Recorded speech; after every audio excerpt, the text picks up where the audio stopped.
이렇게 해서 20대인 저는 내 집 마련을 하였습니다. 제가 내 집 마련을 한 이유와 그 비결은 안녕하세요.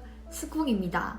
여러분, 제가 드디어 내 집 마련을 하였습니다. 내 이름으로 된 집이 있다는 것이 이런 기분이구나 라는 것을 느끼게 되었고 집이 주는 안정감도 느껴보게 되었습니다. 이 영상은 제가 내 집 마련을 하게 된 계기와 이유에 대해서 저의 개인적인 경험과 생각을 말씀드리는 것일 뿐이라는 점 미리 말씀드립니다. 제가 취업 후 지낸 곳에 대해서 먼저 말씀드리자면 처음 몇 달간은 2평 남짓한 고스텔방에서 지냈고 그 이후 6평 정도의 전세로 오피스텔로 들어가게 되었습니다. 이렇게 작은 평수의 집에 살 때 솔직히 불편하기도 하고 답답하고 우울한 날이 참 많았는데 이 시기를 견뎠기에 자가 마련을 할 수 있지 않았나 라는 생각이 듭니다. 저는 입사하고 2, 3년까지만 하더라도 집에 대해서 아니 재테크에 대해서 전혀 관심이 없었어요.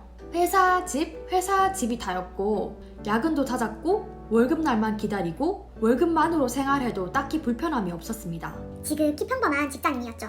혼자 자취하면서 지내다 보니까 월급만으로 생활해도 괜찮았고 남들도 다 이렇게 사는 줄 알았어요. 근데 아니었어요.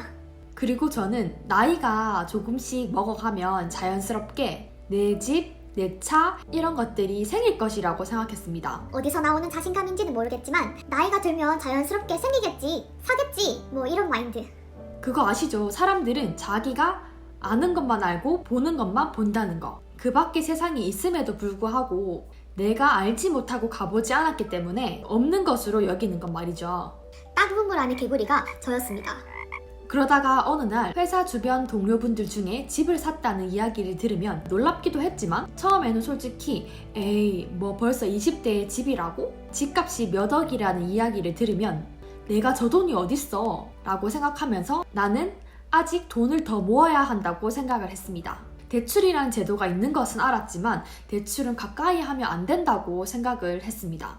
그러다가 시간이 지나서 주변 분들이 샀던 그 집값이 2배, 그 이상이 올랐다는 것을 보고 사람들이 집을 사는 것에는 그리고 부동산에 관심을 가지는 것에는 다 이유가 있구나 라는 것을 느끼게 되었고 나만 지쳐지는 거 아닌가? 지금까지 난 뭐 한 거지? 이런 생각들이 온통 제 머릿속을 지배하더라고요. 그런데 그렇다고 한들 2배 이상 올라버린 집값을 보면 내가 대출을 내서라도 살 수 있는 금액이 아니었고 과거만 보고 후회하기엔 너무 시간이 아까웠죠. 그래서 그때부터 주변을 먼저 둘러보며 부동산에 대해서 관심을 가지고 공부를 조금씩 해나가기 시작했습니다. 자가 마련을 하면서 느낀 점이 있다면 첫 번째는 내 집이라는 것 자체가 주는 안정감을 무시 못한다라는 것입니다. 집값이 오름에 따라서 전세가도 당연히 올라가는데 내가 2년 후, 4년 후 이 전세가를 감당할 수 있을까? 처음 집을 계약할 때는 그 기간 동안은 걱정이 없죠. 그런데 전세 만기가 돌아오면 얼마나 올랐을지 모를 뿐더러 돈이 부족하다면 또 이사를 가야 되고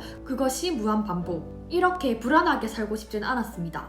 그래서 내 집이라는 것이 나의 삶에 큰 안정감을 주었다고 생각합니다. 두 번째는 내가 살 집 하나를 사는 것은 시기의 문제가 아니라고 생각합니다. 저도 그랬지만 이미 터무니없이 올라버린 집값을 바라보며 하염없이 후회하고 쳐다보고 있다기보다는 무리가 되지 않는 선에서는 내 집 마련을 하는 것도 하나의 방법이라고 생각하거든요. 어차피 내가 들어가서 살 집이고 주식처럼 빠르게 샀다 팔았다 되는 것도 아닌데 가격이 오르던 떨어지던 크게 무슨 상관이 있을까? 안 되면 내가 들어가서 살겠다는 마인드면 충분한 것 같습니다.